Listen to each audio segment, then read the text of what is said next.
This week, we will consider the special case of circular motion, the case where we know that the motion is exactly constrained to have a circular geometry. This will consist of two parts. First, we will consider the kinematics of circular motion. How do we describe the trajectory, velocity, and acceleration of a particle undergoing circular motion? We will consider both the simple case of uniform circular motion, where the object moves with constant speed, and also non-uniform circular motion, where the object is speeding up and/or slowing down as a function of time. We will see that a Cartesian coordinate system proves awkward for describing circular motion, and instead we will introduce the so-called polar coordinate system in terms of a radius vector from the origin and its position angle, which provides a much more elegant description for circular motion. We will then examine the dynamics of circular motion using Newton's second law to understand what sorts of forces are required in order to cause circular motion in both the uniform and non-uniform cases. This will be the first of several examples we will see in this course of constrained motion. In this case, the constraint is that the object moves in a circular path. There are many physical problems in which a body undergoes motion about a central point. And when that happens, there's a natural coordinate system to describe that motion, which in 2 dimensions is polar coordinates. So let's consider the orbit of an object. For instance, the best example is a circular orbit. If we have a circular orbit of an object, there is a central point, which we'll call P. Now, given this type of motion with an object, it naturally makes sense to choose a coordinate system called polar coordinates. The way that coordinate system works is as follows. First off, we need to choose a reference angle, and so we'll choose a horizontal line, and we'll draw a ray, and we'll show a direction of increasing reference angle theta. In this example, theta will go from 0 to 2 pi. Along with the reference angle, we have a distance from the central point, and that distance we'll refer to as r. So the coordinates of our point are r and theta. Now the variable r is always greater than r and can go to infinity, greater than 0. So this is our polar coordinate system. When you have a coordinate system, remember, at every point in space, there has to be unit vectors. So at this point right here, how do we choose unit vectors for polar coordinates? We always choose the unit vectors to point in the increasing direction of the coordinate. Take the r coordinate. That increases radially outward. So our unit vectors here will have a r hat pointing radially outward. What about the theta direction, tangential to the circle in this particular case? Because theta is increasing in this direction, we choose our tangential unit vector, which we're going to call theta hat, which is at right angles to r hat, to point in the direction of increasing theta.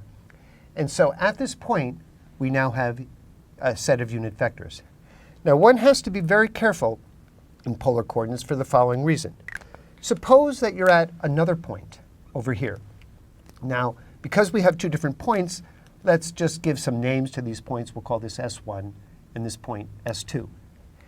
And the unit vectors over here were r1 and theta 1. When we're at the point S2, we have to choose unit vectors exactly the same way. R hat 2 points in the direction of increasing r, and theta hat 2 points in the direction of increasing theta. So what we see in polar coordinates is that r hat 1 is not equal to r hat 2. Why are they not equal? They both are unit vectors, so they both have the same magnitude, but they point in opposite directions, in the same way that theta hat 1 is not equal to theta hat 2. So unlike Cartesian coordinates, in which at every single point had the same unit vectors, in polar coordinates, the unit vectors depend on where you are in space, and that will make our analysis in polar coordinates a little bit more complicated. When we're looking at polar coordinates, one of the important issues is to understand the unit vectors. Let's describe our coordinate system again.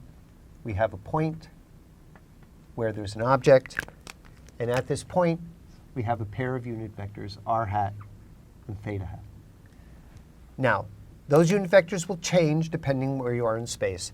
We now want to address the question, how do I compare polar coordinates and Cartesian coordinates? In Cartesian coordinates, at this point here, we would have, let's say we choose a Cartesian plus x and plus y. Then we would have a unit vector I hat and j hat. And how are these vectors related? Remember our angle theta. So we have the angle theta here and the angle theta there.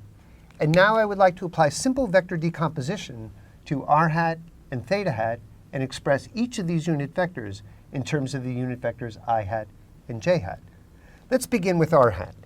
As you can see in the diagram, r hat has a horizontal component and a vertical component. So what we have is r hat. It's a unit vector, so its length is 1.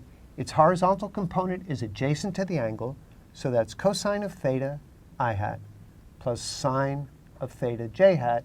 The vertical component is opposite the angle. In a similar fashion, theta hat, well, theta hat has a component in the negative I hat direction, which is opposite the angle, and it has a component in the positive j hat direction, which is adjacent to the angle. So we have minus sine theta j I hat plus cosine theta j hat. And that's how we can decompose our unit vectors r hat and theta hat in terms of Cartesian coordinates. Now, why is this significant? Because if we're describing the motion of an object, for instance, an object that's going around a circle, then our polar coordinate theta is a function of time.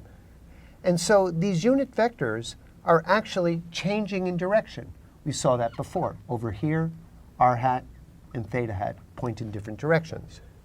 So what we actually have as functions of time is r hat of t equals cosine theta of t I hat. Now the unit vectors don't change in Cartesian coordinates. At every single point, you have the same Cartesian unit vectors. And so this vector is time dependent. Now the significance of that is our first important vector in kinematics is the position vector. The position vector is a vector that goes from the origin to where the object is. We'll call that r of t.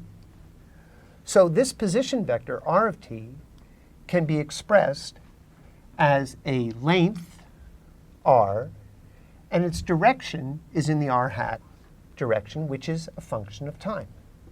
So we have r cosine theta of t I hat plus r sine theta of t j hat.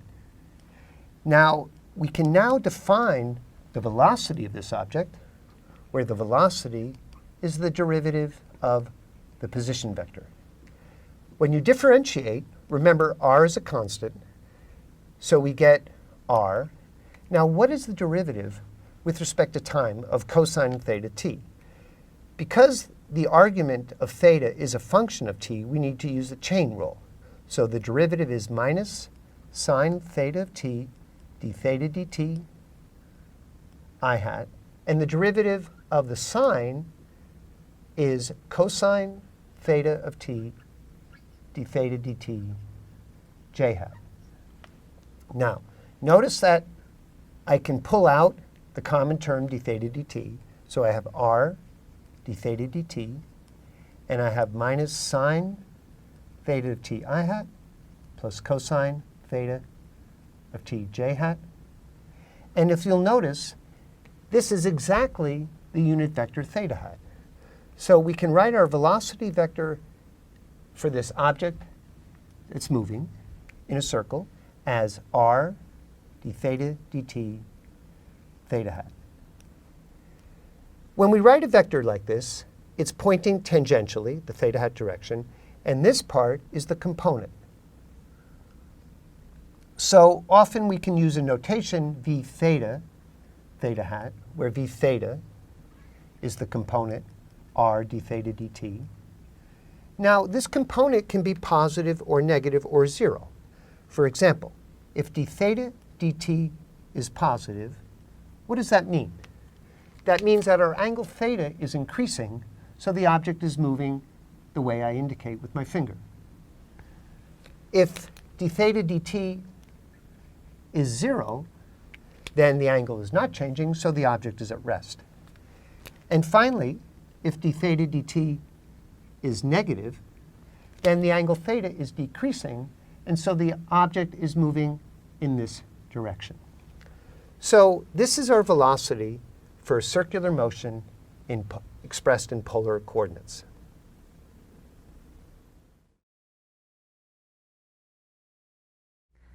Now we'd like to talk about angular velocity.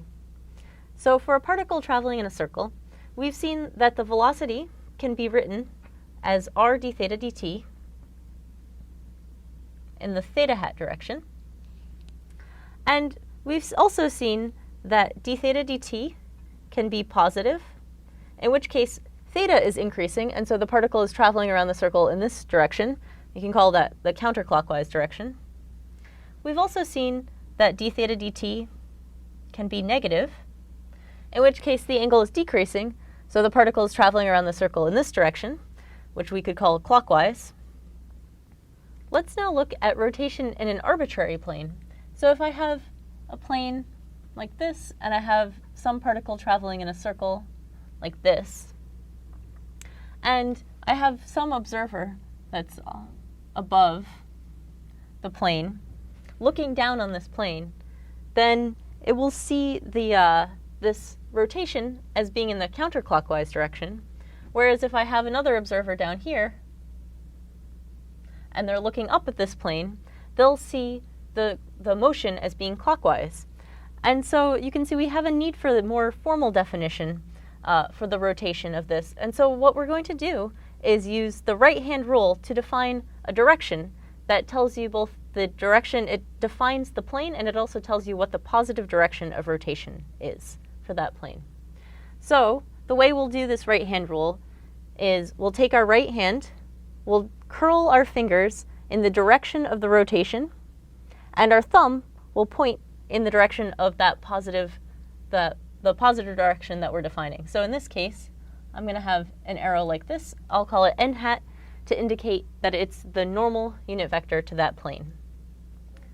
All right, let's come back to this example now, where the plane of the motion is this plane of the board.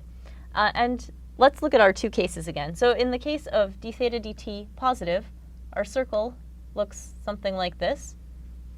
And you can see that if I use my right-hand rule, the plane, the vector that I've defined is out of the board. And I'm going to use this symbol, a circle with a dot, to indicate this direction of out of the board. In our other case, for d theta dt less than 0, our particle is traveling in this direction. And so you can see by my right-hand rule that now that direction that I've defined is into the board. And for that, I'm going to draw this as an X in a circle. So these are symbols that you'll see throughout the rest of the course, the out of the board and into the board symbols. And so now let's look back at our coordinate system that we've defined. We have an r hat direction and a theta hat direction. And in this coordinate system, there's a third direction that's defined, which is the k hat direction, which you can see is out of the board. And so now I'm going to define what we actually call the angular velocity as omega. And I'm going to write that as d theta dt. Now, in the k hat direction in this case, it could be in an arbitrary n hat direction, depending on what your plane of motion is. In this case, I'm going to call it in the k hat direction. And now you can see that these signs are going to line up with these directions. So omega as d theta dt k hat, when d theta dt is positive, k hat is in the same direction as this unit normal that we've defined that defines both the plane of the motion and the direction of the motion. And when d theta dt is negative, I have that omega is in the negative k hat direction, which is exactly this direction here that we've defined as being the motion for this plane. And so this is how we define angular velocity. So we can define the d theta dt to be the component of the angular velocity, omega z, because it's in the k hat direction. And we can also define the angular speed, which we write as just omega, as being the absolute value of this angular velocity omega. So that is, in other words, it's just the absolute value of d theta dt. So when a particle is undergoing circular motion, it has a velocity that you can describe, which is the tangential motion around the circle. And it also has an angular velocity, which we define as being in a direction that's perpendicular to that direction of rotation, and it's defined by the right-hand rule. And now that we have defined this omega z, the component of the angular velocity, we can rewrite the velocity as just being equal to r times omega z, still in that theta hat direction. And so this is another way that we can write the velocity and connect it back to the angular velocity.